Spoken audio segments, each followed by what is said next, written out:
Today's video is sponsored by these virgin nerd hypocrites.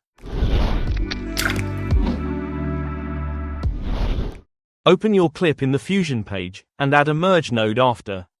Bring a blur node in empty space, connect your clip to this, and then to the merge node as a foreground. Increase the blur slider, around 50 should be fine I guess. Select the merge node, change the apply mode to screen, and increase the size slider. You can keep it as it is now, this looks kind of cool also to me, but if you want to reach the interstellar level of visual effects and be the king of editing, go to the Settings tab, and uncheck the green and blue color box. Play around with the size slider to find out what works best in your case. If you expected to be the next Tarantino after a minute-long clip, you are in the right path to be a miserable loser. And if you want to fail even more, you can buy my non-existing masterclass and spend the rest of your life regretting it. Anyway, if you like this clip, subscribe to this channel.